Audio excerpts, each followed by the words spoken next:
नमस्कार बच्चों, इस वीडियो में हम हमारी पाठ्य पुस्तक क्षितिज के पाठ 8 कन्यादान का अध्ययन करेंगे, जो ऋतुराज के द्वारा लिखा गया है। कविता के अध्ययन से पूर्व हम इसके कवि परिचय के बारे में जानते हैं, जो इस प्रकार है। ऋतुराज जी का जन्म सन 1940 में भरतपुर राजस्थान में हुआ था। इन्होंने राजस्थान विश्वविद्यालय जयपुर से अंग्रेजी विषय में एमए किया और ये 40 वर्षों तक अध्यापन कार्य करते रहे। उसके पश्चात सेवानिवृत्ति के बाद ये जयपुर में रहने लगे। इनके 8 कविता संग्रह प्रकाशित हुए, जिनमें एक मरण धर्मा और अन्य, पुल पर पानी, सूरत नीरद, लीला मुखारविंद ये प्रमुख हैं। ऋतुराज जी को अनेक पुरस्कारों से सम्मानित किया गया, जिनमें सौंदर्य पुरस्कार, परिमल सम्मान, मीरा पुरस्कार, पहर सम्मान तथा बिहारी पुरस्कार प्रमुख हैं।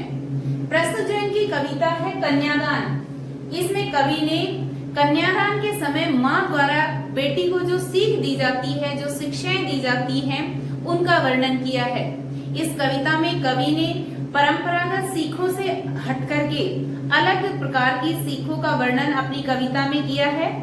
इसमें कवि ने बताया है कि कन्यादान कविता में माँ अपनी बेटी को परंपरा से हटकर के अलग प्रकार की सीख देती है। जब वह अपनी बेटी को विदा करती है तो माँ उन्हें लोक व्यवहार से परिचित करवाती है। अपनी बेटी से कहती है कि समाज में उस पर अनेक प्रकार के बंधन लगाए जाएंगे, अनेक प्रकार के अंकुश लगाए जाएंगे और अनेक प्रकार के भ्रम में उसे डाला जाएगा, लेकिन उन्हें यानी लड़की को उन सबको समझना है, उसे उन भ्रमों में नहीं पड़ना है।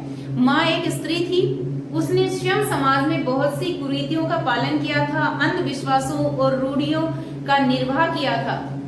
इसलिए माँ नहीं चाहती थी कि जो कष्ट उसने सहे हैं, जो वेदनाएं उसने सही हैं, जो रूढ़ियां और जो अंधविश्वास है जिनका पालन माँ ने किया है, उसकी बेटी को भी उन सब का निर्वाह करना पड़े, उनका पालन करना पड़े। इसलिए अपनी बेटी को वह एक सबला नारी बनने की प्रेरणा देती है। यानी कविता के माध्यम से कवि ने स्त्री को एक अबला नारी बनने की बजाय एक सबला नारी बनने की प्रेरणा दी है। इसका विस्तार पूर्वक अध्ययन हम कविता में करेंगे और इससे पूर्व हम कविता में आए हुए कठिन शब्दों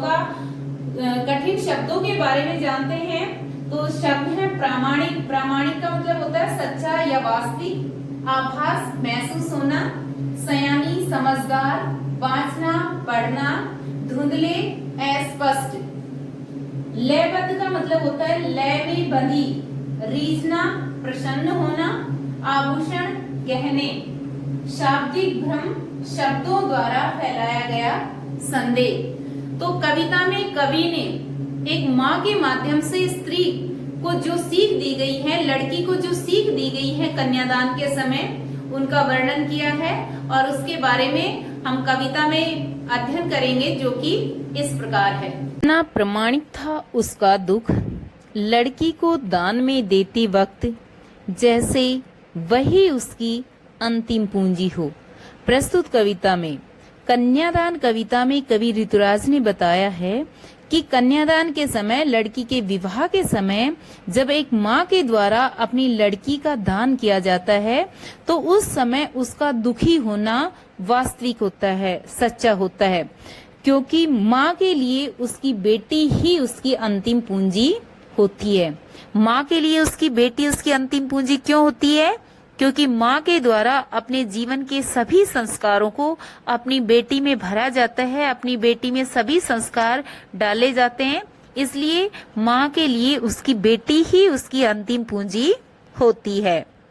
लड़की अभी सयानी नहीं थी, अभी इतनी भोली सरल थी कि उसे सुख का आभास तो होता था, लेकिन दुख बाँचना नहीं आता था। यानी कन्यादान के समय लड़की की जो अवस्था है उसका चित्रण करते हुए कवि ने बताया है कि कन्यादान के समय लड़की की उम्र बहुत अधिक नहीं थी। वह समाज के नियमों के बारे में, उसकी परंपराओं के बारे में बहुत अधिक जानकारी नहीं रखती थी। लड़की अभी सयानी नहीं थी, यानी लड़की बहुत अधिक समझदार नहीं थी।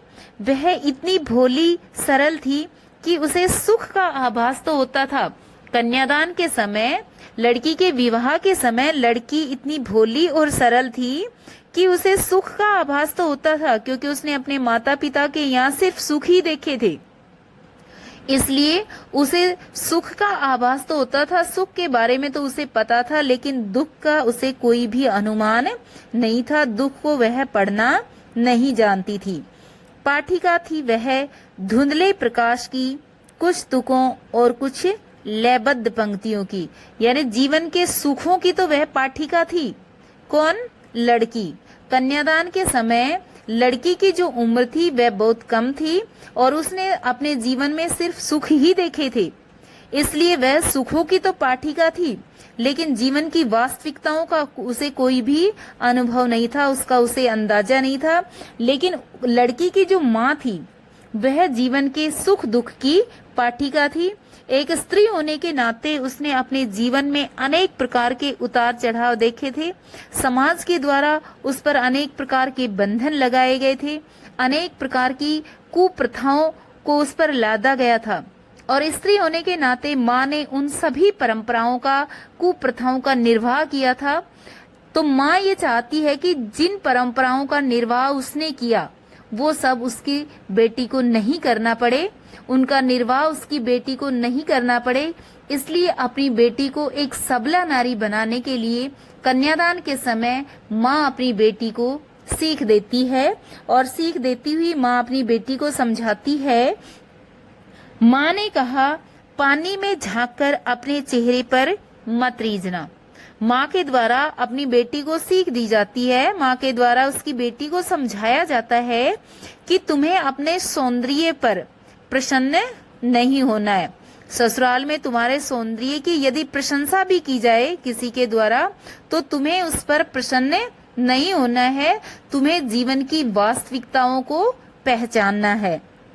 आग रोटियां सेकने के लिए है, जलने के लिए नहीं। और माँ अपनी बेटी को समझाते हुए, उसे सतर्क करते हुए कहती है कि आग रोटियां सेकने के लिए होती है, जलकर मरने के लिए नहीं।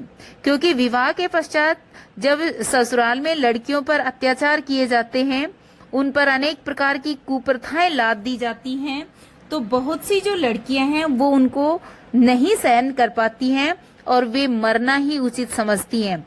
तो इसके लिए माँ अपनी बेटी को सचेत करते हुए कहती है कि आग रोटियां सेकने के लिए होती है, जलकर मरने के लिए नहीं। अतः तुम्हें समाज की जो बुराइयां हैं उनका विरोध करना है, अपने जीवन से हार मान करके अपने जीवन को समाप्त नहीं करना है। वस्त्र और आभूषण शाब्दिक भ्रमों की तरह बंधन है स्त्री जीवन के, और माँ अपनी बेटी को वस्त्र और आभूषणों के लालच में भी न पड़ने की प्रेरणा देती है।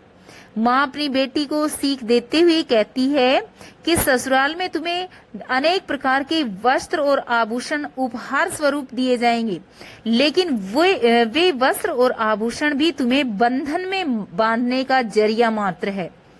इसलिए तुम्हें क्या करना है, वस्त्र और आभूषणों के लालच में नहीं पड़ना है। ये सब स्त्री जीवन के बंधन होते हैं, उसे बंधन में बांधने वाले होते हैं। तुम्हें इन सब बंधनों से दूर रह करके एक सबला और एक सशक्त नारी की तरह जीवन बिताना है। माँ ने कहा, लड़की होना पर लड़की जैसी दिखाई मत देना। कन्यादान के समय अपनी बेटी को सीख देते हुए माँ कहती है कि तुम्हें लड़की होना है, यानी लड़कियों के जो गुण होते हैं, जो दया है, ममता है, प्रेम है, करुणा है, वात्सल्य है, तो माँ अपनी बेटी को कहती है कि तुम्हें जो लड़कियों के जो गुण होते हैं, तुम में वे सब गुण होने चाहिए, तुम में वे सब गुण होने चाहिए, उन सब गुणों से तुम्हें युक्त रहना है, लेकिन लड़की जैसी दिखाई मत देना। लेकिन लड़की के समान कमजोर और अबला बनकर तुम्हें नहीं रहना है, अपितु तुम्हें एक सबला नारी बनकर के समाज में फैली कुप्रथाओं और रूढ़ियों का विरोध करना है। साथ ही पुरुष प्रधान समाज में जो पुरुष की महत्ता स्थापित की गई है, उसके साथ ही स्त्री की महत्ता को भी स्थापित करना है, और स्त्री के बारे में जो प्राचीन धारणा बनी हुई है उस धारणा को बदलना है।